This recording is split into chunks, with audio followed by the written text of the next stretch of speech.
Hey friends, welcome back to my channel. If you're new here, my name is Chelsea and I would like to take a minute. I usually do shorts and just kind of give you little snippets of my life, but I have not sat down and done like a full-on update of what the heck is going on with my diet and eating.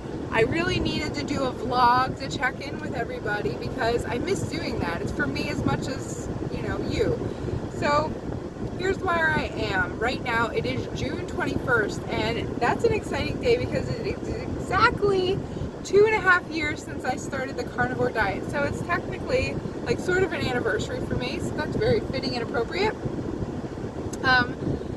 Another new thing in my life, in January I started school again. I'm back in school to be a funeral director, so most of the school is online. Some of it is like doing clinicals and such in the funeral home that I'm working for, and they are so patient and kind with me. They've been awesome. That's another change. I think I discussed on here about a year ago, maybe a little over a year ago, I was introduced to nicotine lozenges and I got addicted to them. Hook, line, and sinker. It's very shameful. So I had that going on.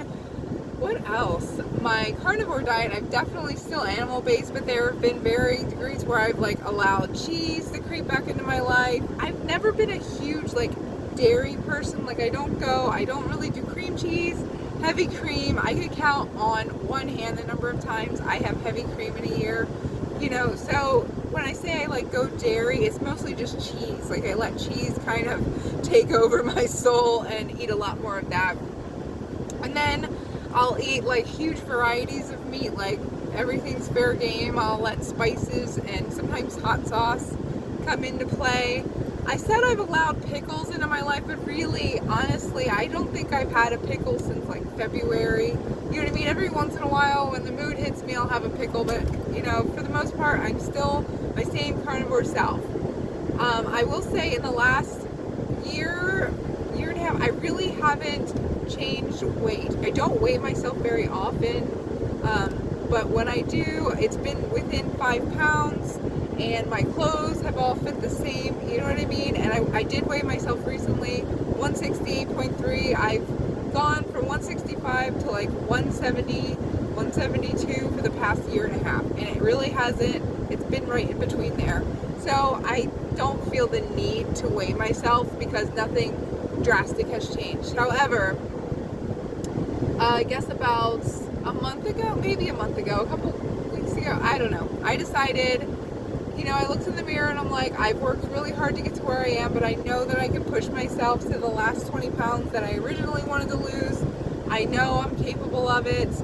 And I just started to get a little uncomfortable with where I was. And I'm like, I'm ready to finally take the plunge and lose that last 20 pounds. Well, I started to, use the tools that I have in my belt.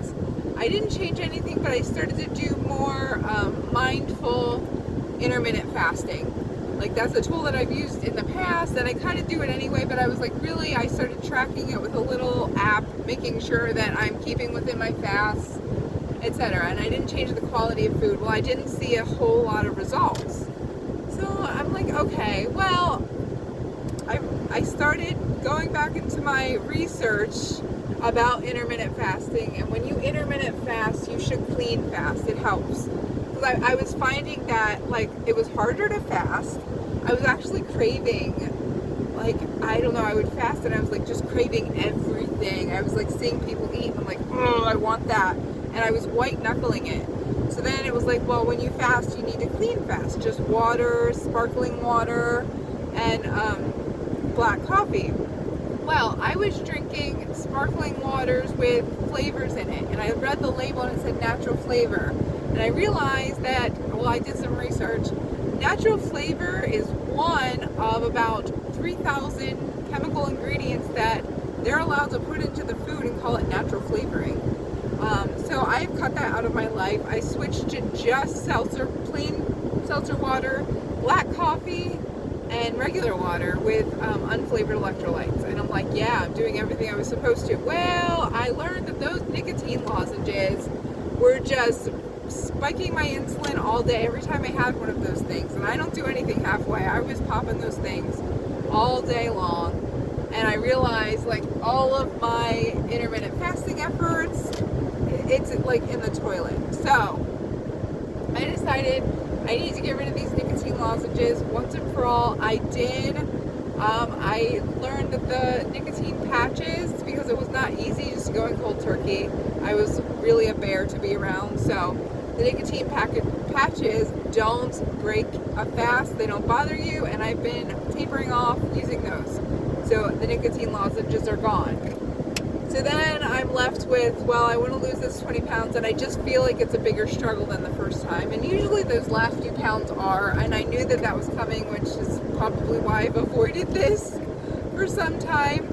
And when you decide that you want to lose weight, there is always there's like the stages of grief you kind of go through. First, you get uncomfortable, and then you get impatient. And then the task ahead of you just seems so daunting, like, oh, 20 pounds, it's so daunting. And then you kind of get a plan together, and then you try some things, and you fail a little bit, and you succeed with some things. So that's where I am now. I've gone through all of those stages of grief and frustration. God has given me a tremendous amount of self-control, and He's shown me that over the years. So I've done a lot of prayer and a lot of work, so I've decided to calm down and stop rushing things and get a plan together. Now, when you go to lose weight, what I'm finding is I want to look at what worked well in the past and when I felt my best, because I want to be healthy. Like, instead of panicking and freaking out and just wanting to lose all the weight at once, I really want to take an approach that is healthy, and I'm happy and I'm comfortable, and I'm losing weight slowly and comfortably with my body. I'm going with it instead of against it, because that's the only way I'm going to do it and keep it off and succeed. So through some trial and error, I started with the intermittent fasting, got rid of the nicotine patches, and then, of course, like, totally panicked because the weight wasn't coming off fast enough, so I started to do longer fasts and all this stuff. Well, friends, I have a history with eating disorders. It was a very, very long time ago, but I still have a history nonetheless. And with those extended fasts over and over again, I found myself falling into a rabbit hole that I just didn't want to go on mentally. So I'm very proud of myself that I stopped that. I'm definitely still going to do intermittent fasting because I felt my happiest and most comfortable and confident when I was doing regular intermittent fasting, like 18 to 24 hour fast. That's not a big deal for me because I don't typically eat at night anyway, so it was pretty much just kind of skipping breakfast. So I'm going to do that with good, strong eating windows. I'm going to eat a meal, and if I'm hungry, I'll eat a second one, you know what I mean, within a reasonable window of time. There's that. Then I went into, like, what is the quality of food? Well, I've noticed my hormones, I think it's a lot of things all at once, all the fasting and the nicotine and all this stuff. My hormones are, like, out of whack. I've noticed that. So I'm kind of going back into my inventory with my carnivore diet history and seeing when I felt my best. I felt my absolute best when I was doing lion diet. I truly did. I found that all of my hormones were balanced, my energy levels were, like, through the roof, and I felt my absolute tip-top when I was doing lion diet. And again, to remind you, that is beef, salt, and water.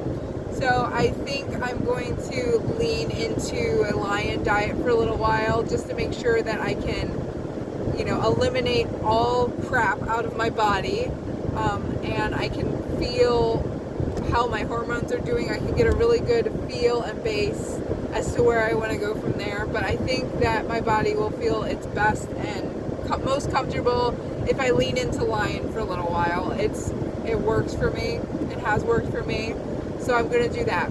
Now, I was originally going to do this as this last lose the 20 pound challenge. I was going to do this as a nutritional challenge only, because I have found historically when I'm trying to lose weight, it's really what is getting me there is the nutrition.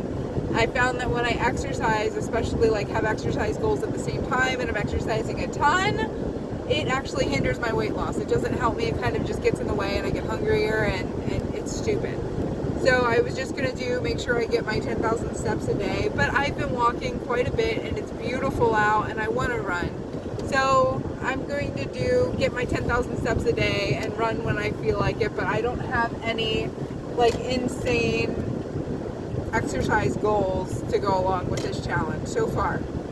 I weighed myself on June 15th. I'm going to weigh myself again, I think August 15th, like the beginning of the summer and kind of the end of the summer, to see where I stand. And I will certainly update you, and hopefully I'll have lost some of this weight.